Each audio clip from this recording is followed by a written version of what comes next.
आला होता आणि त्यामुळे मग मला ते शक्य झालं. जर खूपच उशिरा आला असता तर मग तयारी कधी करू असं होऊन जातं नाही का आपलं.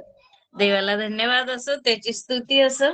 मी मनापासून ब्लेसेड फेलोशिप ग्रुपचे मनापासून आभार मानते आणि त्याचे सर्व अनंत ब्रदर आणि स्वप्नील ब्रदर आपल्या दोघांचेही मी मनापासून आभार मानते.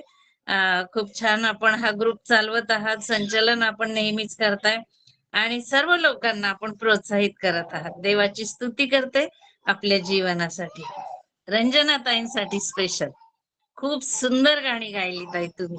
अगदी परमेश्वराचं स्तुतीस्तवन त्याद्वारे झालेलं आहे. मी सर्व गौरव त्या ख्रिस्ताला देते की इतकी सुंदर गीत गाणारी अभिषिक्त दासी परमेश्वरानं आपल्याला ह्या ग्रुपवर अवेलेबल करून दिलेली आहे. सर्व गाणी अतिशय परमेश्वराच्या स्तुतीनं, प्रेरणेनं, आत्म्यानं भरून आपण गायलीत. देवाला गौरव असो आणि आपल्याला परमेश्वर अनंत आशीर्वाद देवत ही प्रार्थना. आपण वचनाकडे जाण्यापूर्वी प्रार्थना करूया.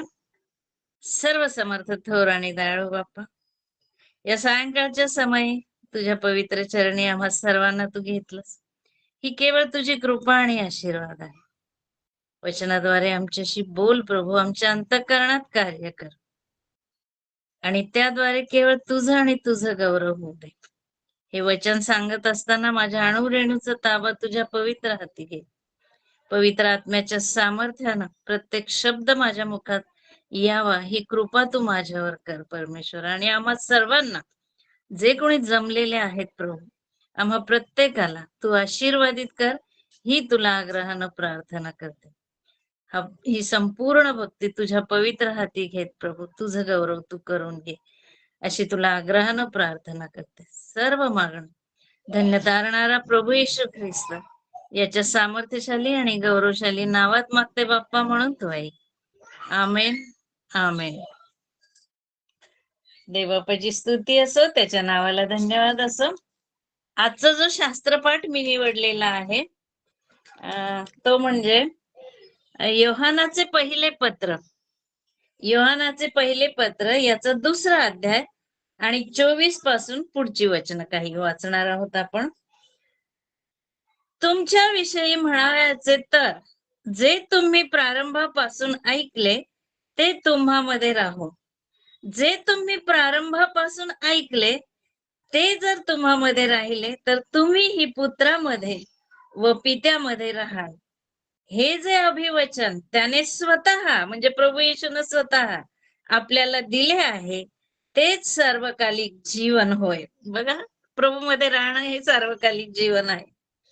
तुम्हास बहकविणाऱ्या लोकांविषयी हे मी तुम्हास लिहिले आहे. म्हणजे खोटं शिक्षण वगैरे देतात ना, त्याबद्दल आता योहान लिहितात. तुम्हाविषयी म्हणायचे तर त्याच्याकडून तुमचा जो अभिषेक झाला आहे तो तुम्हामध्ये राहतो. तेव्हा तुम्हाला कोणी शिकवण्याची गरज नाही. त्याचा अभिषेक तो सत्य आहे, खोटा नाही. तुम्हाला सर्व गोष्टीविषयी शिकवतो. त्याप्रमाणे व त्याने तुम्हाला शिकविल्याप्रमाणे तुम्ही त्याच्यामध्ये राहा. तर आता माझ्या मुलांनो, त्याच्यामध्ये राहा, ह्यासाठी की तो प्रकट होईल तेव्हा आपल्याला धैर्य असावे आणि त्याच्या येण्याच्या वेळेस त्याच्यापासून लाजेने माघार घ्यावी लागू नये. तो न्याय संपन्न आहे हे जर तुम्हास माहित आहे, तर जो कोणी नीतीने चालतो तो त्याच्यापासून जन्मलेला आहे हेही तुम्हाला माहित झाले आहे.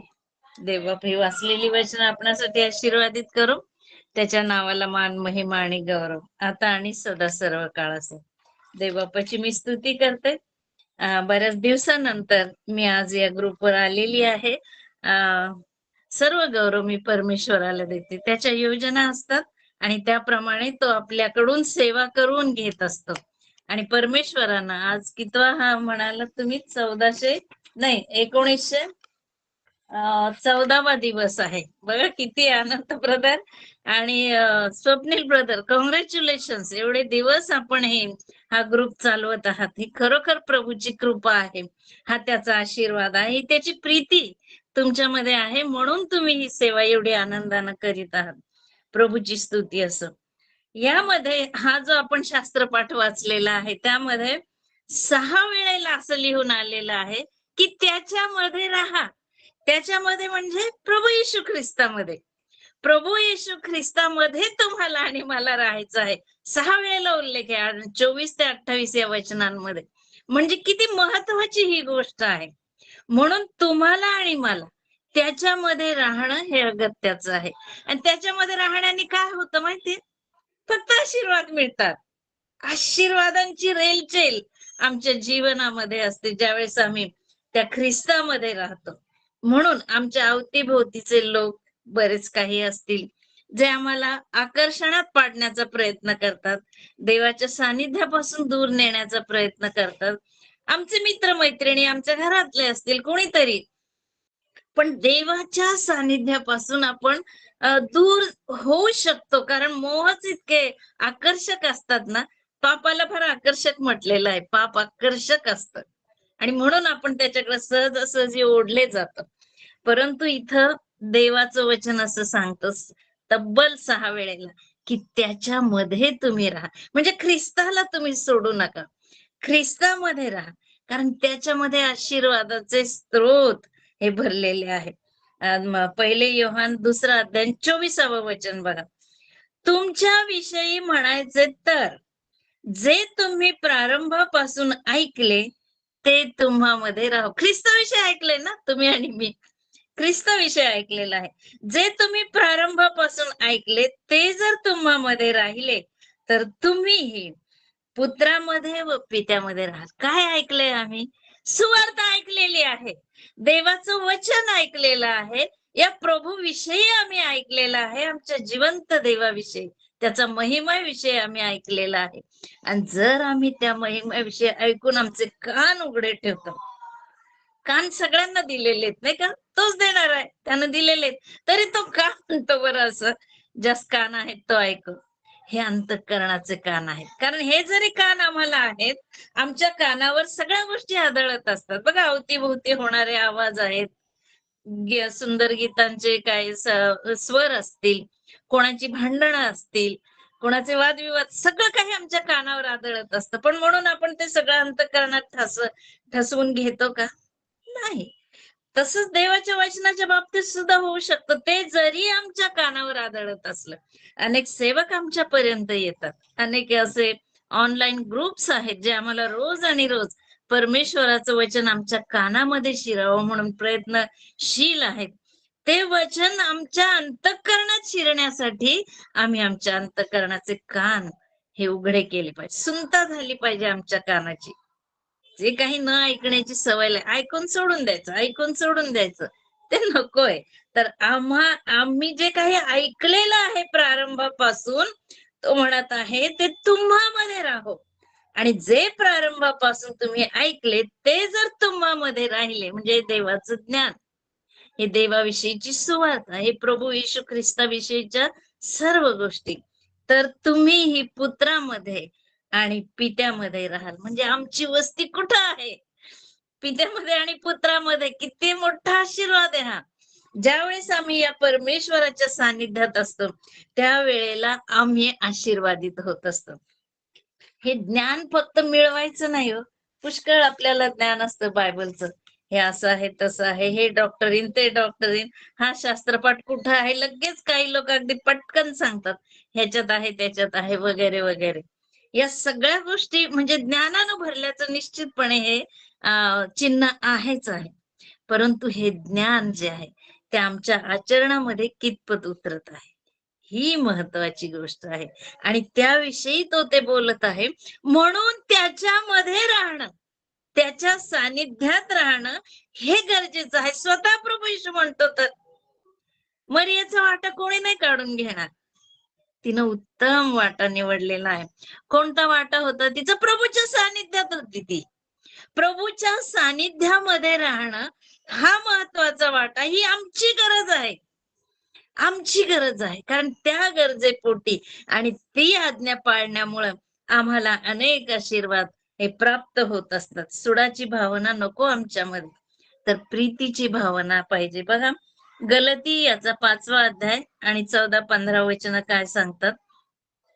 कारण जशी आपणावर तशी आपल्या शेजाऱ्यावर प्रीती करा. हे एकच वचन पाळल्याने अवघे नियमशास्त्र पूर्णपणे पाळण्यात आले आहे. परंतु तुम्ही जर एकमेकास चावता, खाऊन टाकता, तर परस्परांच्या हातून एकमेकांचा संहार होऊ नये म्हणून जपा. संहार म्हणजे नाश. हे म्हणजे आम्ही ऐकलंय. काय ऐकलंय? एकमेकांच्यावर प्रीती करा. जशी स्वतःवर आम्ही प्रीती करतो, तशी एकमेकांच्यावर प्रीती करा. हे आम्ही ऐकलंय. परंतु आमचं आचरण लगेच पुढच्या वचनामध्ये पौल लिहित आहे, की तुम्ही एकमेकांना चावता. म्हणजे काय? द्वेष करतो आपण एकमेकांचा. एकमेकांच्या विषयी आम्ही वाईट बोलत असतो. निंदा, आकस या गोष्टी आमच्या मनात असतात. तर त्याद्वारे होतं काय? आमचाच संहार होत असतो. आम्हीच आमचा नाश करून घेत असतो. एकमेकांचा आम्ही संहार करत असतो. म्हणून ही सुडाची भावना जी आहे, ती आमच्यामधून काढून टाकायची. आणि प्रीतीची भावना, प्रीती हे फळ आमच्यामध्ये दिसलं पाहिजे. ते ऐकण्याद्वारे दिसत असतं. ज्यावेळेस आमचे अंतःकरणाचे कान उघडे असतात, त्यावेळेस आम्हाला प्रीती हे फळ प्राप्त होत असतं आणि ते परमेश्वर देत असतो. म्हणून प्रभूमध्ये राहण्याचे आशीर्वाद बघा, आमच्याकडून पित्याचं गौरव होत असतं. ज्यावेळेस आम्ही त्या ख्रिस्तामध्ये राहतो, त्यावेळेस आमच्याकडून पित्याचं गौरव होतं. योहान याचा 15वा अध्याय 7 आणि 8 ही वचन. तुम्ही माझ्यामध्ये राहिला व माझी वचने तुम्हामध्ये राहिली, तर जे काही तुम्हाला पाहिजे असेल, बघ त्याच्यातच राहण्यानं आहे बरं का. हे अधोरेखित करायचं आपण. त्याच्यातच राहण्यानं हे सगळं आहे.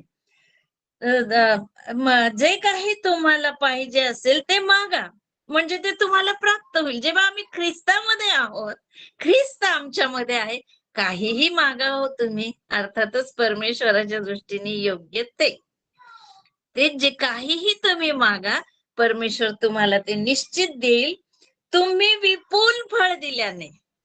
विपुल फळं दिसतात आमच्यामधनं जेव्हा आम्ही ख्रिस्तामध्ये राहतो. कारण हा 15वा अध्याय कशावर आहे माहितीये आपल्या सर्वांना? द्राक्षवेल आणि फाटा ह्याच्याबद्दल आहे. आणि मग तो काय म्हणतो? तुम्ही फळ दिल्याने, विपुल फळ दिल्याने माझ्या पित्याचे गौरव होते आणि तुम्ही माझे शिष्य व्हाल. बघा किती सुंदर आशीर्वाद आहे हा, की जेव्हा आम्ही त्या ख्रिस्तामध्ये राहतो, त्यावेळेला आमच्या सर्व मागण्या मान्य होतात. देवाचं गौरव होतं आणि दुसरी गोष्ट म्हणजे आम्ही त्याचे शिष्य म्हणून लोक आमच्याकडे बघतात. ख्रिस्ताचे शिष्य आहोत आम्ही, साधे नाही. एखादी अगदी महत्वाची मोठी व्यक्ती असेल, समजा संगीताच्या क्षेत्रात जर आपण घेतलं, तबला नवाज ते होते का, आता ते नाही येत आपल्यामध्ये, झाकीर हुसेन ते होते नाही का. पण त्यांच्याकडे जर आपण तबला शिकत असू, तर आपण मोठ्या अभिमानानं सांगणार, मी झाकीर हुसेनचा शिष्य आहे. किती अभिमान वाटतो, कारण ती संपूर्ण जगामध्ये प्रसिद्ध पावलेली व्यक्ती. तो अभिमान आपल्याला असतो. आपण सांगतो मोठ्या अभिमानानं, मी त्याचा शिष्य आहे म्हणून. पण इथे मात्र हा जो ख्रिस्त आहे, तो संपूर्ण जगाचा गुरु आहे. संपूर्ण जग त्याच्या आधिपत्याखाली आहे. तो राजांचा राजा आणि प्रभूंचा प्रभू आहे. त्या प्रभूचे आम्ही शिष्य आहोत. त्या शिष्य या नात्यानं ज्यावेळेस आम्ही त्याच्यामध्ये राहतो, तो आमच्यामध्ये राहतो, त्यावेळेस आम्ही त्याचं गौरवास पात्र होतो आणि तो त्याचं गौरव आमच्याकडून होत असतं. कारण प्रीती हे फळ आमच्यामधून दिसायला लागलेलं असतं. म्हणून आम्ही ज्यावेळेस एखादं फुलानं डवरलेलं झाड बघतो, फळांनी बहरलेलं झाड बघतो आणि आपण सहजच त्या झाडाची प्रशंसा करणार, अरे बाप, कसलं फुलांनी डवरलंय, किती सुंदर ह्याच्यावर फळं लागलेली आहेत. कौतुक करतो ना आपण, आपल्याला लगेचच ते फळ, ते झाड जे आहे आकर्षित करतं त्याच्याकडे. तसं जेव्हा आमच्या मधून हे प्रभूची प्रीती हे फळ निघतं, त्यावेळेला आमच्यामध्ये जी इतर बाकीची फळं दिलेली आहेत, गलाती 5:22 मधली, ती सगळी दिसतात आणि सगळे आमच्याकडं आकर्षित होतात. आणि त्याद्वारे होतं काय? आम्ही ख्रिस्ताविषयी बोलू लागतो.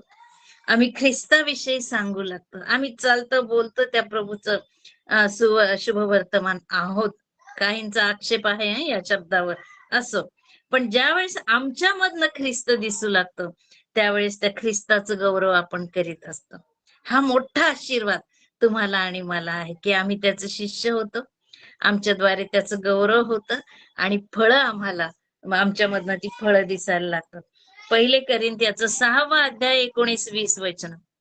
तुमचे शरीर तुम्हामध्ये वसणारा जो पवित्र आत्मा देवापासून तुम्हाला मिळाला आहे, त्याचे मंदिर आहे. किती गोड आशीर्वाद आहे. त्या परमेश्वराचं आम्ही मंदिर आहोत. आमच्यामध्ये तो आहे. आम्ही त्याच्यामध्ये, तो आमच्यामध्ये. तुम्ही स्वतःचे मालक नाही. तुम्हाला ठाऊक नाही काय? तुम्ही स्वतःचे मालक नाही. कारण तुम्ही मोलाने विकत घेतलेले आहात. म्हणून तुम्ही आपल्या शरीराने देवाचे गौरव करा. ही आज्ञा आहे आपल्याला. आमचं शरीर जे आहे ते ख्रिस्ताचं मंदिर आहे आणि या मंदिरामध्ये तो ख्रिस्त आहे. आणि तो ख्रिस्त जर आमच्यामध्ये आहे तर तो आमच्यामधून इतरांना दिसलाच पाहिजे. त्याचं गौरव आमच्याकडून झालंच पाहिजे. आणि ज्या वेळेला ह्या थोर गुरुचे आम्ही शिष्य होतो, त्या थोर गुरुच्या आम्ही आज्ञा पाळतो, त्यावेळेला निश्चितच आमच्याकडून त्याचं गौरव होतं आणि त्याची स्तुती होत असते. दुसरी गोष्ट म्हणजे ह्याच्यातच आशीर्वादांमध्ये, की ख्रिस्ताच्या प्रीती, तो जो ख्रिस्त आहे तो आमच्यावर प्रेमाची पाखर घालत असतो. जेव्हा आम्ही ख्रिस्तामध्ये राहतो, तो आमच्यामध्ये राहतो. प्रेमाची पाखर आमच्यावर तो घालतो. 15वा अध्याय योहान याचा आणि 9 आणि 10 वचन. जशी पित्याने माझ्यावर प्रीती केली तशी मीही तुमच्यावर प्रीती केली आहे. तुम्ही माझ्या प्रीतीत राहा.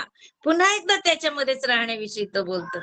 जसं मी आपल्या पित्याच्या आज्ञा पाळून त्याच्या प्रीतीत राहतो, तसे तुम्ही माझ्या आज्ञा पाळाल तर माझ्या प्रीतीत राहाल. प्रभूच्या प्रीतीत राहणं किती मोठी गोष्ट आहे. ती प्रेमाची पाकर. प्रेम कोणाला नकोय? आम्ही प्रेमाचे भुकेले आहोत. प्रत्येकाला प्रेम, अगदी छोट्या बाळाला प्रेमाची गरज असते, तरुणांना असते, प्रौढांना असते आणि वृद्धांना सुद्धा असते. प्रत्येकाला प्रेमाची गरज आहे. आणि म्हणूनच तो म्हणतो, की तुम्ही माझ्या प्रीतीमध्ये राहा. म्हणजे मी ही प्रेमाची पाखर तुमच्यावर घालीन. प्रभूमध्ये जेव्हा आम्ही राहतो, कारण हे सगळे स्त्रोत जे आहेत ना, प्रीतीचे, फळांचे, आनंदाचे, शांतीचे, हे सगळे प्रभूमध्ये आहे.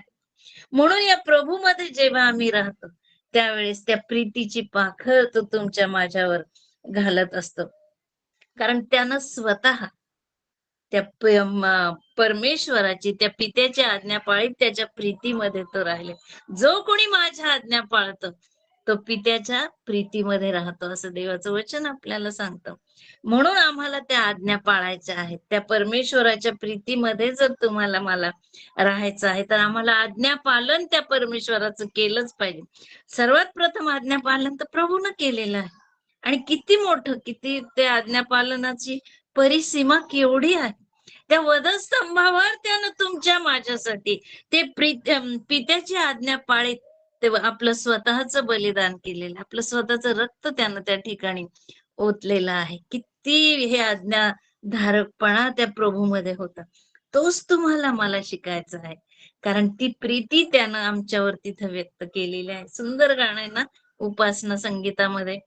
अपमानास्पद खांबावरती खिळली अद्भुत पवित्र प्रीती, माझ्यासाठी टपटप गळती बिंदू रुधिराच. माझ्यासाठी ते रक्त त्याला ओतलेलं आहे त्या वधस्तंभावर. का मी राहू नाही त्या ख्रिस्तामध्ये? का त्याचे आशीर्वाद मी प्राप्त करून घेऊ नये? का ते पित्याचा गौरव माझ्याकडून होऊ नये? काही प्रीती माझ्या मधून दिसू नये, कारण त्यानं ती प्रेमाची पाखर त्या वधस्तंभावरून माझ्यावर टाकलेली आहे. आम्ही किती विशेष करून हा आशीर्वाद प्राप्त करून घेतला पाहिजे, पण केव्हा? जेव्हा आम्ही त्याच्या सानिध्यात असू त्यावेळेला. तेव्हाच आम्हाला हा मोठा आणि अतिशय मौल्यवान असा आशीर्वाद मिळतो. दुसरी गोष्ट म्हणजे आनंद आम्हाला प्राप्त होत असतो. ज्या वेळेला आम्ही प्रभूमध्ये असतो त्यावेळेस आनंद. योहान 15:11. माझा आनंद तुम्हामध्ये असावा व तुमचा आनंद परिपूर्ण व्हावा, म्हणून मी तुम्हाला ह्या गोष्टी सांगितल्या. प्रभूला आम्ही दुःखी असलेलं नाही आवडत. आम्ही आनंदी असावं ही त्याची इच्छा आहे. आणि म्हणून या सगळ्या गोष्टी तो आपल्याला सांगत आहे. तो म्हणतो की माझा आनंद तुमच्यामध्ये असेल. प्रभू हा आनंदाचा स्रोत आहे. तो म्हणतो माझ्यासारखा आनंद तुमच्यामध्ये असावा असं म्हणत नाही. माझ्यासारखा असा शब्द नाही तो.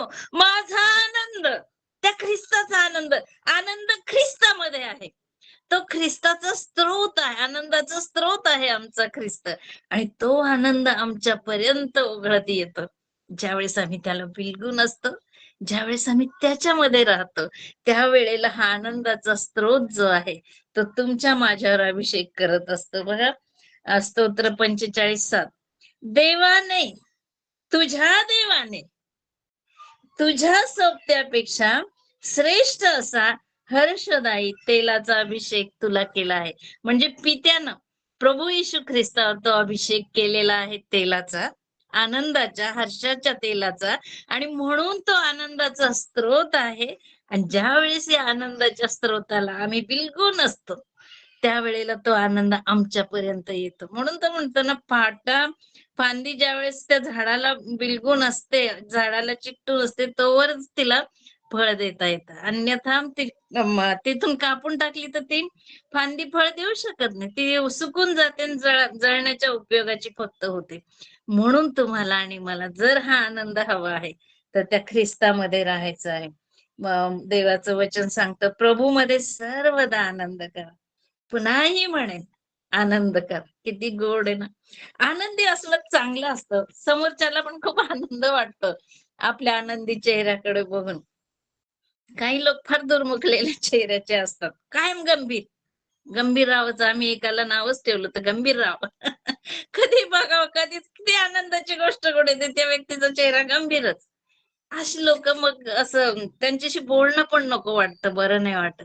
पण ज्यावेळेस आम्ही आनंदामध्ये असतो, ज्यावेळेस आम्ही त्या परमेश्वराच्या सानिध्यात असतो, त्यावेळेस तो आनंदाचा स्रोत आमच्यामधून वाहतो आणि आम्ही सुद्धा आनंदित होत असतो. हा परमेश्वराचा आशीर्वाद आहे. तर केवळ त्याच्या सानिध्यात ज्यावेळेस आम्ही राहतो त्यावेळेसच तो आम्हाला मिळतो. आणि म्हणूनच आम्हाला त्या परमेश्वराच्या सानिध्यामध्ये राहत त्याचं गौरव करीत त्याचे आशीर्वाद प्राप्त करून घ्यायचे आहे. त्याच्या सानिध्यामध्ये आम्हाला सदैव राहायचे. सत्कर्म आम्ही करावीत म्हणून त्यानं तुम्हाला मला निवडलेलं. इफिस 2:10 आपण सत्कर्मे करावी म्हणून ख्रिस्त येशूच्या ठाई निर्माण केलेले आपण त्याची हस्तकृती आहोत.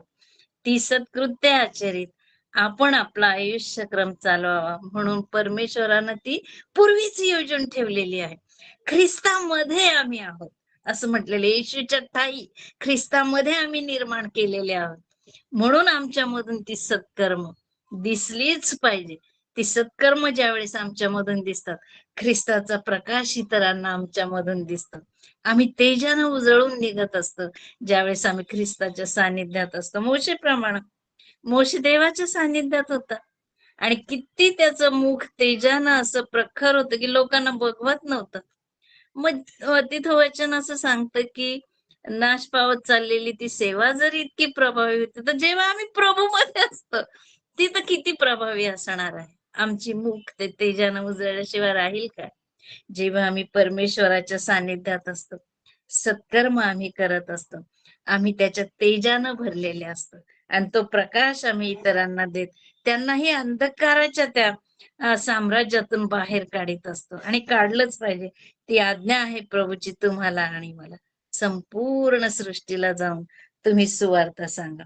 म्हणून आपल्याला या परमेश्वराचं सानिध्य अत्यंत गरजेचं आहे.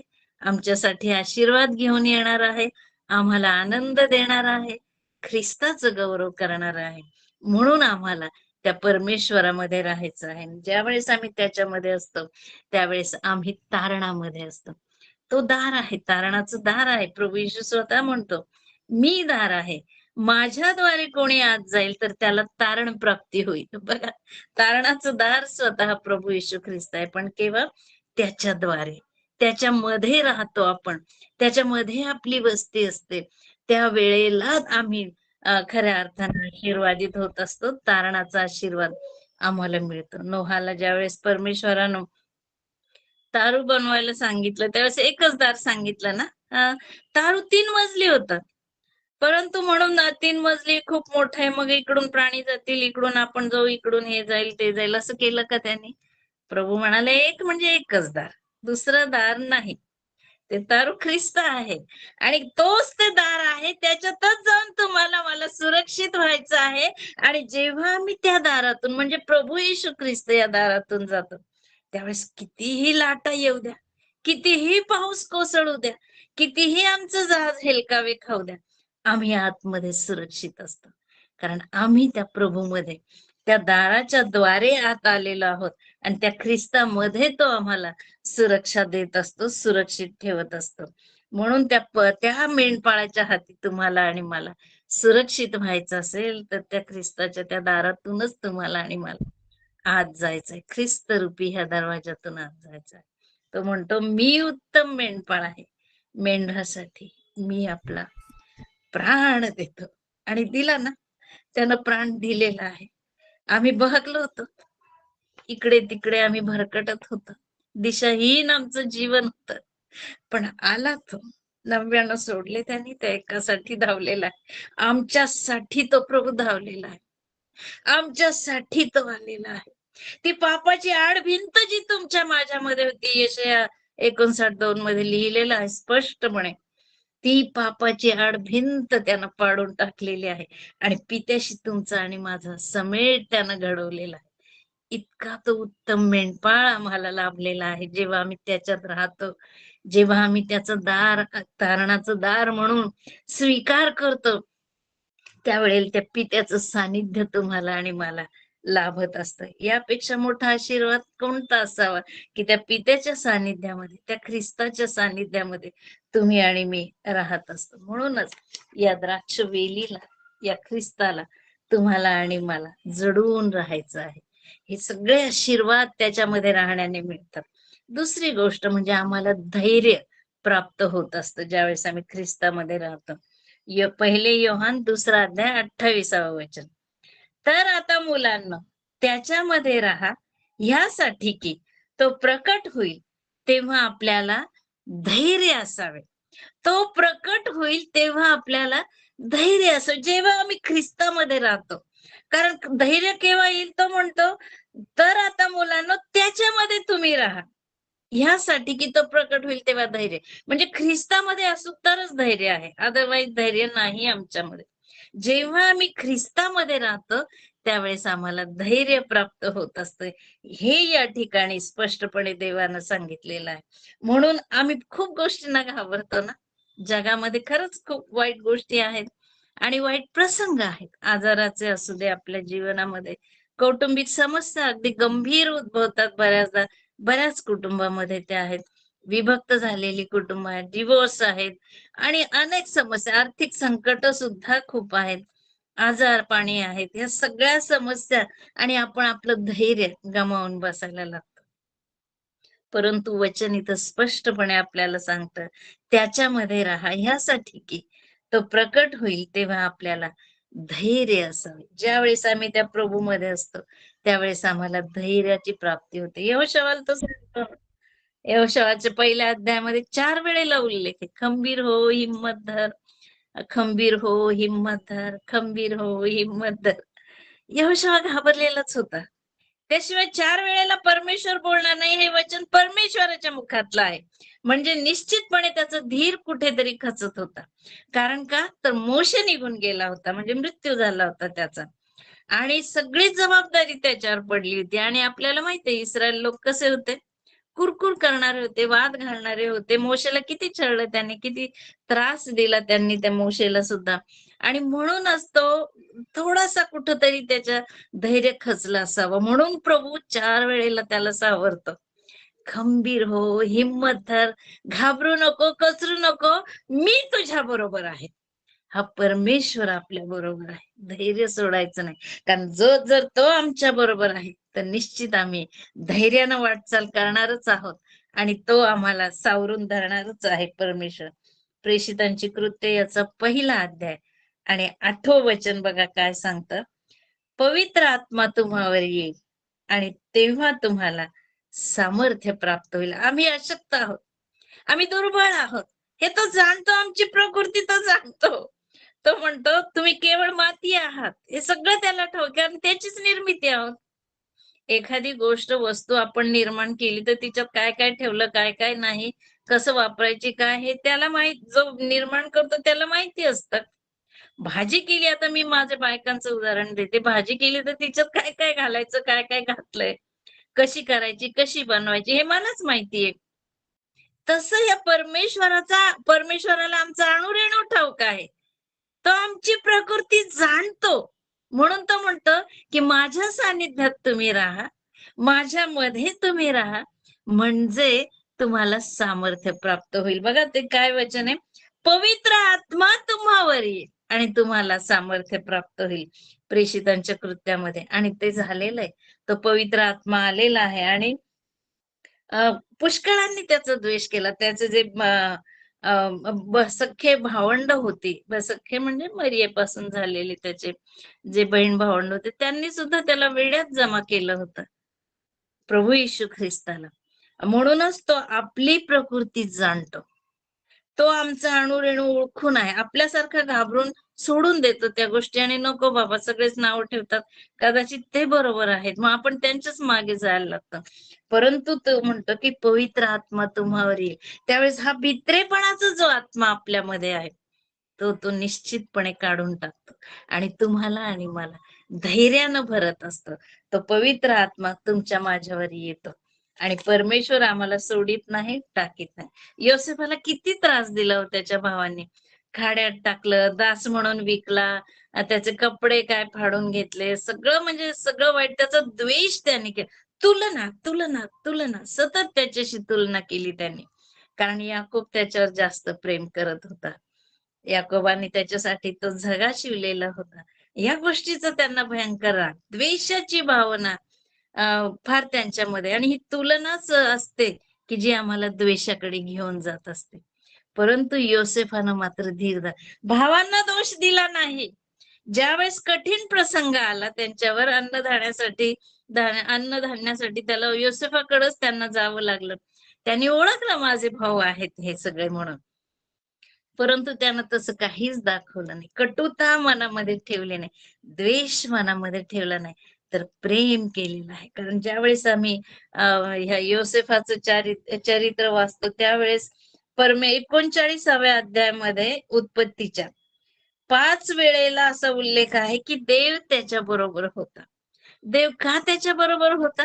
कारण तो देवामध्ये आणि देव त्याच्यामध्ये. त्याने देवाला कधीच सोडलं नाही. म्हणून त्याच्या मुखामध्ये आपल्या भावांसाठी अपशब्द आले नाहीत.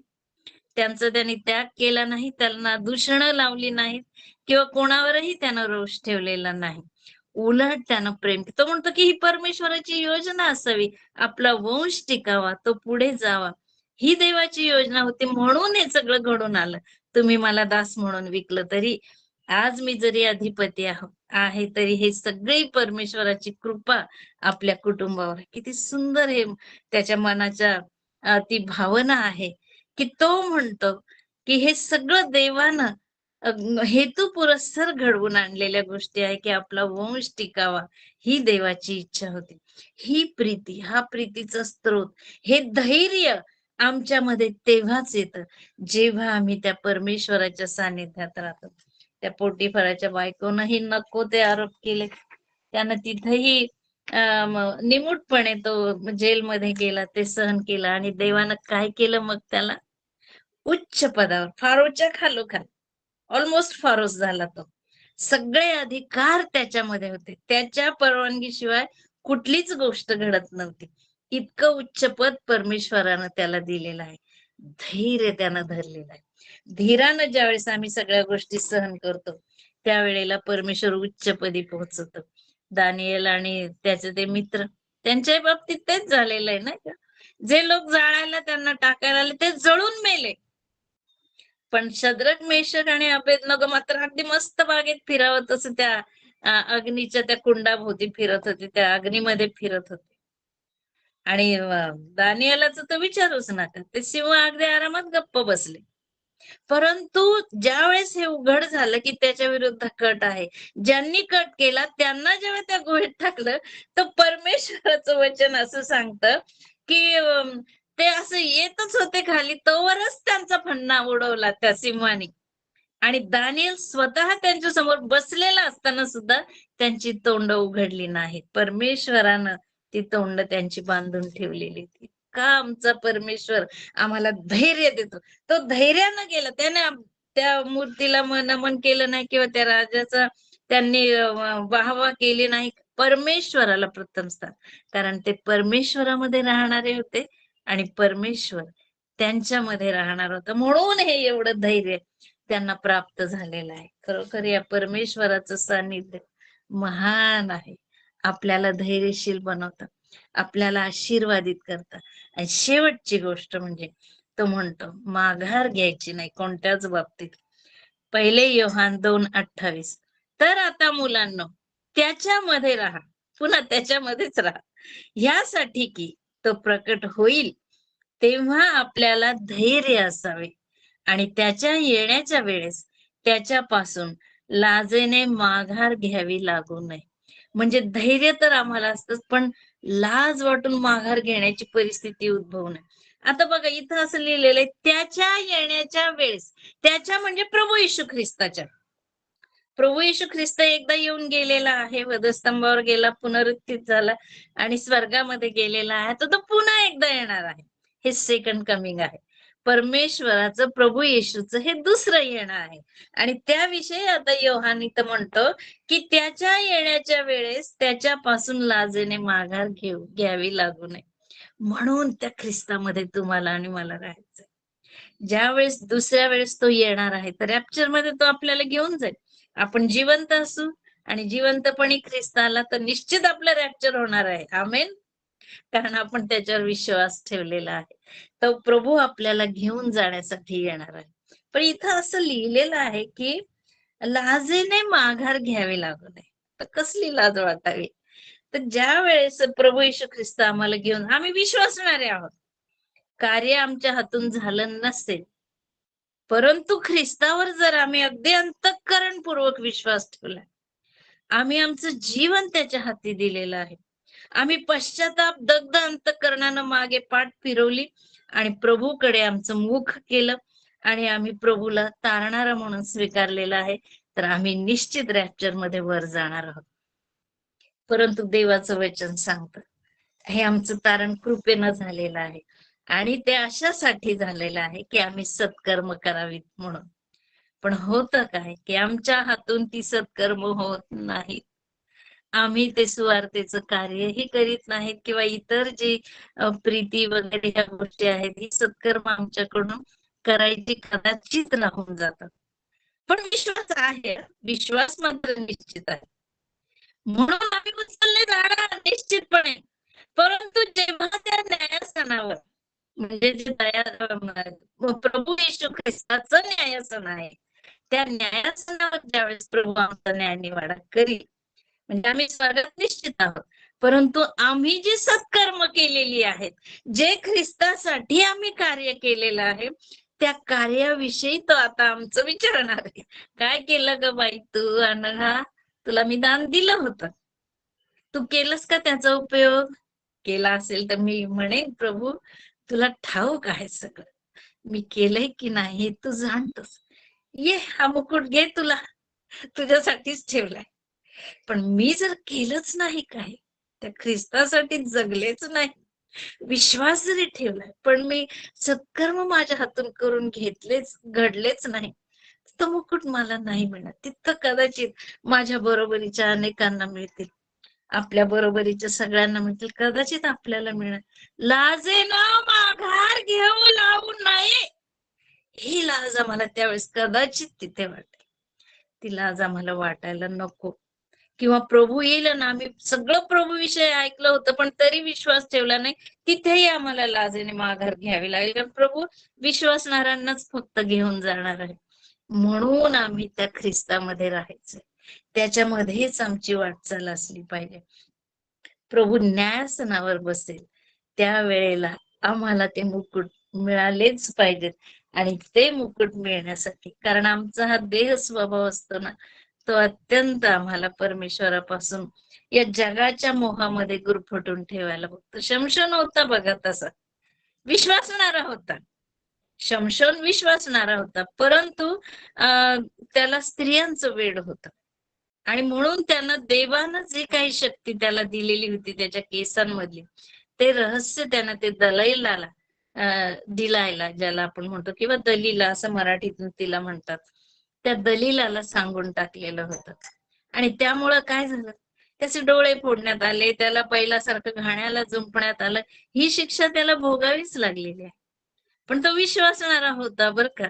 म्हणून ते शेवटच्या क्षणी ते जे 2 पिलर्स आहेत, त्यांना इतक्या शक्तीनिशी ते लोटले केस वाढल्यानंतर, की त्याच्या हयातीत एवढे बलिष्ठी मारले नव्हते, इतके बलिष्ठी त्या एका वेळेस मारले गेले. आणि त्याचा उल्लेख इब्री लोकासपत्र याचा 11वा अध्याय, याच्यामध्ये जे विश्वासणारे योद्धे आहेत त्याच्यात आहे. विश्वास ठेवणारा स्वर्गात निश्चित जाणार.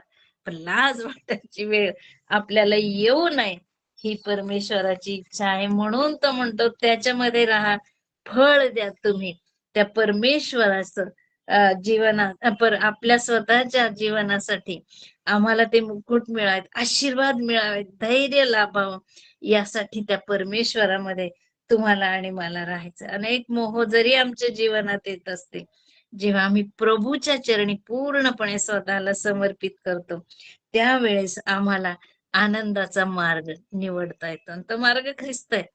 आज जग काही राहिला ना त्या मार्गावर उभा, तो प्रीतीचा मार्ग आहे, तो सेवेचा मार्ग आहे, तो आनंदाचा मार्ग आहे, तो तारणाचा मार्ग आहे, तो ख्रिस्त आहे.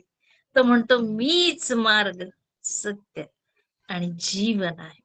त्या ख्रिस्तामध्ये सगळे हे स्रोत आहेत. त्याला सोडू नका, त्याला जडवून राहा, त्याच्यामध्ये तुम्ही राहा, तो तुमच्यामध्ये राहतो. आणि या सर्व आशीर्वादांची वृष्टी तो आपल्यावर करतोच करतो. त्या ख्रिस्ताशिवाय आमचं जीवन व्यर्थ आहे. म्हणून तुम्हाला आणि मला ख्रिस्तामध्ये राहायचं. बघा फिलिप्पी 4:13 काय सांगतं, मला जो सामर्थ्य देतो, पौल म्हणतोय आता, मला जो सामर्थ्य देतो त्याच्याकडून मी सर्व काही करावयास शक्तिमान आहे.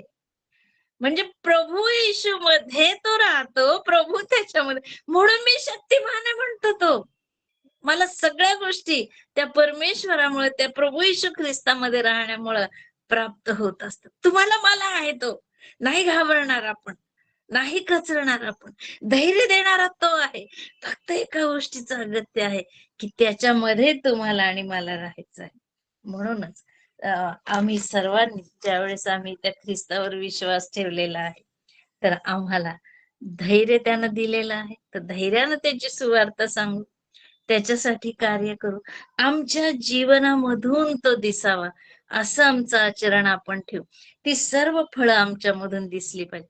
नुसतं ते डवरलेलं अंजिराचं झाड नको, हिरवगार होतं, सुंदर दिसत होतं, प्रभू त्याच्याकडे गेला, पण फळ मात्र त्याच्यावर नव्हतं. ज्ञानाने भरून उपयोगी नाही, फळ देणारे व्हा, असे तो म्हणतो.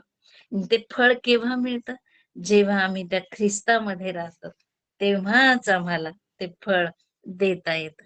म्हणून प्रभूचं म्हणणं आहे की त्याच्यामध्ये राहा आणि आशीर्वादित व्हा, त्याच्यामध्ये राहा आणि धैर्यशील व्हा, त्याच्यामध्ये राहा आणि माघार घेऊ नका. लाज वाटण्या इतकी माघार आमची नसावी, तर आम्हाला प्रतिफळ मिळावं अशी कृपा परमेश्वरानं आमच्यावर करावी, असं आम्ही त्याला लगडून आणि त्याला बिलगून आम्ही राहिलं पाहिजे.